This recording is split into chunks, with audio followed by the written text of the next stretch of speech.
Hello friends, आपका स्वागत है मेरे यूट्यूब चैनल स्टडी विद रूप पर।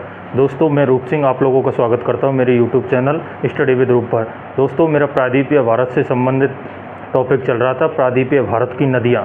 प्रायद्वीपीय भारत की नदियों में मैं आज आपके लिए लेकर आया हूं दोस्तों कृष्णा नदी अपवाह तंत्र। चलो कृष्णा नदी अपवाह तंत्र को समझते हैं दोस्तों और देखते हैं। यहाँ पर दोस्तों एक स्टेट पड़ता है दोस्तों महाराष्ट्र। महाराष्ट्र के सतारा और महाबलेश्वर पर्वत से कृष्णा नदी निकलती है। यहाँ से निकलने के बाद महाराष्ट्र से ये नदी थोड़ा सा आगे पहुँचती है तो यहाँ पर एक स्थान पड़ता है फ्रेंड्स, कौन सा? प्रीति संगम। कौन सा स्थान पड़ता है दोस्तों? प्रीति संगम। प्रीति संगम नामक स्थान पर इधर से कोयना नदी आकर के और प्रीति संगम नामक स्थान पर कृष्णा नदी में मिल जाती है। फिर ये नदी थोड़ा सा और आगे पहुँचती है, यहाँ पर महाराष्ट्र में ही इधर से एक नदी आती है दोस्तों वरना नदी। वरना नदी बहते हुए यहाँ पर महाराष्ट्र में ही कृष्णा नदी में मिल जाती है। फिर ये नदी थोड़ा सा बहते हुए यहाँ पर पहुँचती है महाराष्ट्र में। यहाँ पर एक स्थान पड़ता है दोस्तों कुरुंदवाद।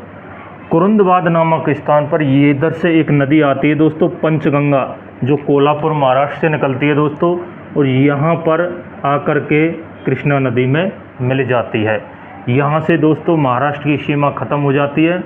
फिर ये नदी पहुँचती है दोस्तों कहाँ पर? कर्नाटक में। कहाँ पर पहुँचती है? कर्नाटक में। कर्नाटक में पहुँचते पहुँचते यहाँ पर एक स्थान पड़ता है दोस्तों बागलकोट, जिला पड़ता है कर्नाटक का। तो बागलकोट स्थान पर ज़िले में एक नदी इधर से आती है दोस्तों, कौन सी? मालप्रभा नदी, जो कर्नाटक से ही निकलती है, वो यहाँ पर बागलकोट ज़िले में आकर के इस नदी में कृष्णा नदी में दोस्तों मिल जाती है। फिर थोड़ा सा और आगे चलती है कृष्णा नदी। यहाँ पर आकर के इधर से एक नदी आती है दोस्तों, कौन सी नदी दोस्तों? घाटप्रभा नदी। कौन सी नदी फ्रेंड्स? घाटप्रभा नदी। घाटप्रभा नदी बहते हुए यहाँ पर कृष्णा नदी में मिल जाती है कर्नाटक में। फिर ये नदी बहते हुए कर्नाटक में, फिर कर्नाटक दोस्तों यहाँ पर ख़त्म हो जाता है। यहाँ से लगता है दोस्तों तेलंगाना। तेलंगाना में प्रवेश करते ही, तेलंगाना में प्रवेश करते ही यहाँ पर तेलंगाना में एक नदी आकर मिलती है, बहुत ही इम्पोर्टेंट नदी है दोस्तों, तुंग और भद्रा। तुंगभद्रा नदी आकर के यहाँ पर मिल जाती है तेलंगाना में कृष्णा नदी में दोस्तों।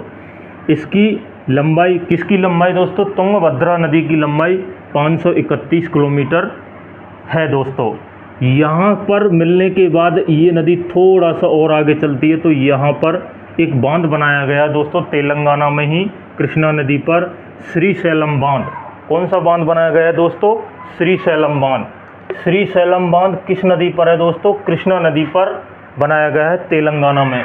फिर ये नदी थोड़ी सी और आगे पहुँचती है फ्रेंड्स। यहाँ पहुँचने के बाद फिर एक और बांध बनाती है ये नदी, नागा अर्जुन सागर बांध।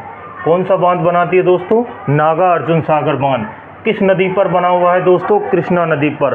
कहाँ पर बना हुआ है? तेलंगाना में।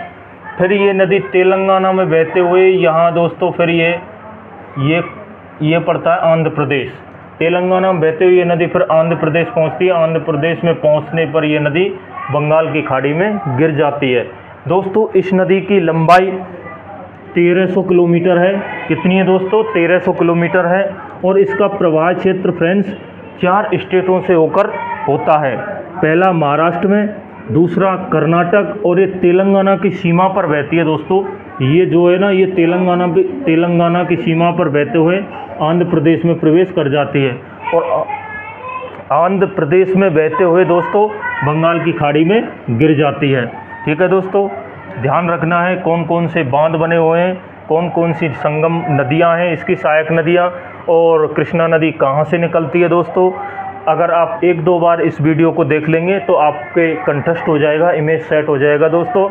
मैं आशा करता हूं कि ये वीडियो आपको ज़रूर पसंद आएगा दोस्तों। मुझे सपोर्ट करें, मेरे चैनल को सब्सक्राइब करें दोस्तों।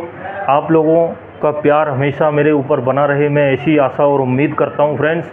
मिलते हैं नेक्स्ट वीडियो में, जब तक के लिए नमस्कार।